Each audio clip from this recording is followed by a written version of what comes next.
নন্দনন্দন শ্রীকৃষ্ণ সর্বত্র, তাকেই আরাধনা করবে, এটা বলছে।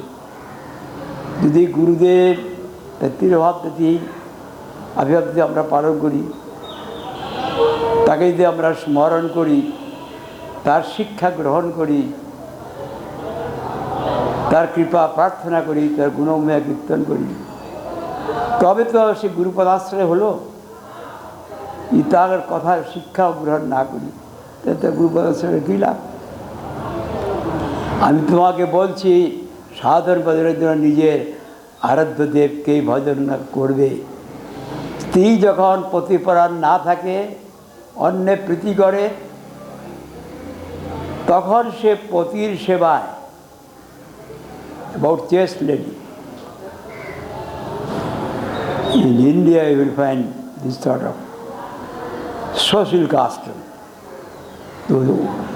Those women, those wives who have got one-pointed devotion to husband,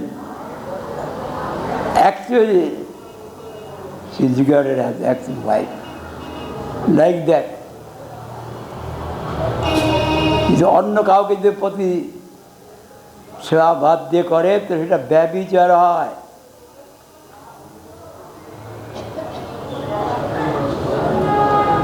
কেননা এতে ব্যভিচার দোষ আসে, নিষ্ঠার অভাব হয়। সতী স্ত্রী পতিকে বাদ দিয়ে অন্য পুরুষকে সেবা করলে তার ব্যভিচার ধরে। এর দ্বারা পতির তাকে সেইভাবে লালন পালন করবে না, বা সেটা তার ধর্মের বিরুদ্ধ। এই জন্য একান্ত প্রতিভক্তির জন্য সতী স্ত্রী পতির স্থানে অন্য কাহাকেও বসাবে না। অনন্য ভক্তি ভগবানে থাকলে ভগবানের আসলেতে আর কাউকে বসাবে না, আবার অন্য কাউকে নিন্দা করবে না। ভগবানের ভক্তি আছে, দেবদেবীকে নিন্দা করে তা করে না, অন্য কাউকে নিন্দা তা করে না। সবই ভগবান হতে, ভগবানের দ্বারা, ভগবানের সম্বন্ধযুক্ত। কিন্তু যেমন সতী স্ত্রী পতির সেবা করে, পতির পিতা, পতির মাতা, পতির ভাই, সকলের সঙ্গে ব্যবহার করছে, ব্যবহারে তো আপত্তি নেই। পতিকে বাদ দিয়ে স্বতন্ত্রভাবে করলে সেটা খারাপ। অন্য নিন্দা করবে না, পতির সহিত সম্বন্ধযুক্ত দেবর, শ্বশুর, শাশুড়ি কাহাকেও নিন্দা করবে না, সকলকে যথাযোগ্য সম্মান করবে ও পতির সম্বন্ধে। এই প্রকার সাধন ভজনের ব্যাপারেও নিজ আরাধ্য যিনি, তারই পূজা করবে গুরুদেবের আদেশ। রাধা কৃষ্ণের আরাধনা, গৌরাঙ্গের আরাধনা, এটা করবে। সাধন ভজনের ব্যাপারে নিজের আরাধ্য যিনি, তারই ভজনা করবে। যে সকল দেবদেবী আছেন তাদেরকে অবজ্ঞা না করে কৃষ্ণের সেবক বিচারে তাহাদেরকে সম্মান করবে। বিভিন্নভাবে তারা তার যোগ্যতার অনুসারে কৃষ্ণের ইচ্ছা, কিন্তু নিজের আরাধ্য দেবের উপরে যেন তাদের স্থান দেওয়া না হয়।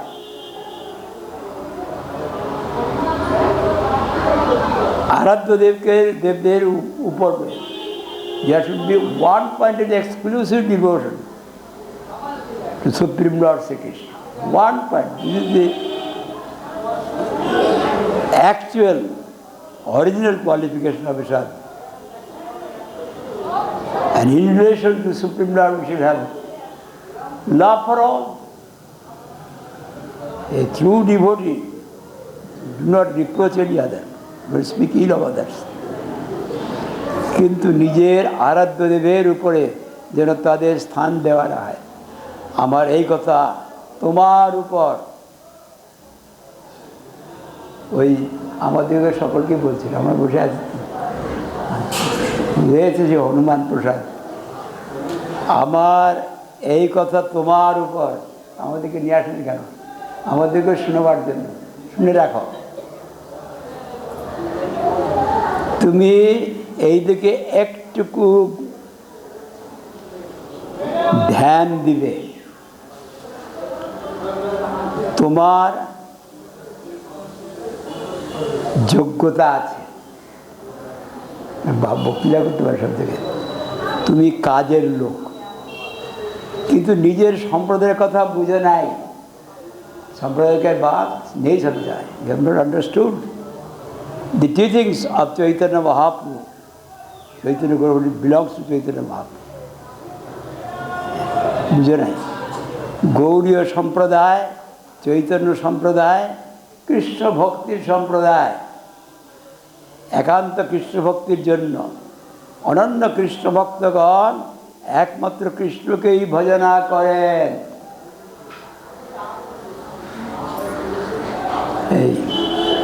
এটা হচ্ছে গুরুদেবের, যদি তাকে অনন্যভাবে করা যায় তখন সে আরাধ্য দেবের প্রেম হয়, প্রেম দর দেখা হয় না। কিন্তু ভগবান সাংস বিভিন্ন হয়, সাংস বিস্তার অবতার কর, সে অবতার আর অবতারই তত্ত্বতে কোনো ভেদ নাই, রসগত বিচারিতে ভেদ আছে। সর্বোত্তম রস রন্ধন কৃষ্ণ, এ কথা মনে রাখবে। সকল দেবতা সমান নয়, সকল অবতারও সমান নয়।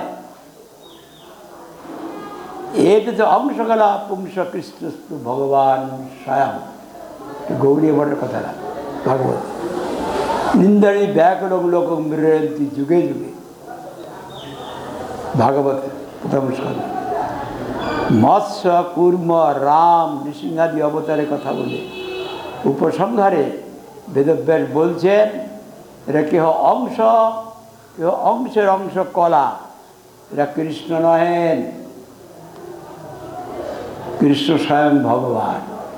কৃষ্ণ সেবা করলে যে রসটা পাওয়া যাবে সেটা এই পাওয়া যাবে না। যার ভগবত্ব হইতে অন্যের ভগবত্তা, স্বয়ং ভগবান শব্দের তাহাতেই সত্তা। কৃষ্ণের সমান কেহ নাই, এইসব মনে রেখে সকলে ভজন করবে, নতুবা নিষ্ঠা হবে না। তখন এদিকে কখনো ওইদিকে লোকরঞ্জনের জন্য ঘুরতে ঘুরতে লাগলাম, নিজের প্রাকৃত স্বার্থের জন্য, এটা ঠিক না। আমরা কোনো দেবদেবীর নিন্দা করব না, নিন্দা করে না, কাউকে নিন্দা করা উচিত না। আমার ভিতরে দোষ যদি আমি দেখি তাহলে রেকটিফিকেশন হয়, কিন্তু আমার বিরাট দোষই আমি অপরের দোষ দেখি, নিজের গুণ দেখি, এই যে রেকটিফিকেশন হয় না। এটা যে আমার রেকটিফিকেশন কেন হচ্ছে না, দিস ইজ দি কজ। আমরা কোনো দেবদেবীর নিন্দা করব না, কিন্তু নিজের আরাধ্য দেবকে নিষ্ঠার সহিত ভজন করবার জন্য তাদের নিকট আশীর্বাদ প্রার্থনা করব।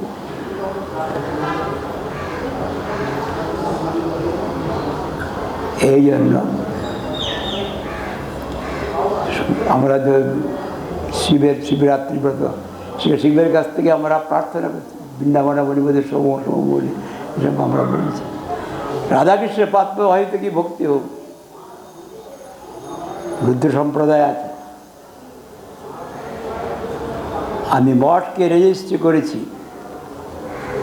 মঠ কাহারও ব্যক্তিগত পার্সোনাল সম্পত্তি নয়। তা বলে মঠে থেকে সকলে মাতব্বরি করব, দীক্ষার দ্বারা আমরা নিয়ে আসছি।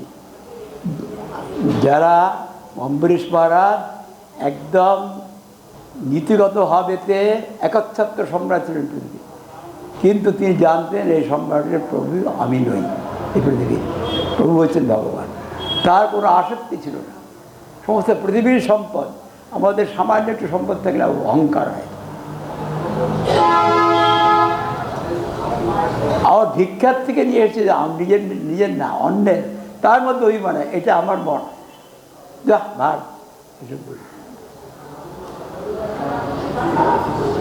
মঠ কাহারও ব্যক্তিগত পার্সোনাল সম্পত্তি নয়। তা বলে মঠে থেকে সকলে মাতব্বরি করব, উচ্ছৃঙ্খল হয়ে যাব, ইহা নয়। ওইরূপ করলে জীবন নষ্ট হয়ে যাবে। এই হতো মঠ পরিচালনার জন্য একটা ম্যানেজমেন্ট স্কিম কার্যনির্বাহ করবার পরিকল্পনা তাতে আবশ্যক। একজন মঠের আচার্য হবে। আচার্যকে প্রধান বা প্রেসিডেন্ট বলে। আমি চলে গেলে আমার স্থান একজন বসবে। সে কে বসবে? এই পদ ভোট দিয়ে ঠিক করা হোক, এটা আমার গুরুদেবের বিধান না। ভোট দিয়ে আচার্য নির্ণয় করা হরিভক্তি নয়। আচার্য নিতে হবে ভগবানের দ্বারা। আচার্য ভগবত প্রিয়। এটা কে বলবে? ভগবান বলবে এই ব্যক্তি আমার প্রিয়। বাবা, এত সাংঘাতিক ব্যাপার। এই ব্যবস্থাই হলো ঠিক, সঠিক।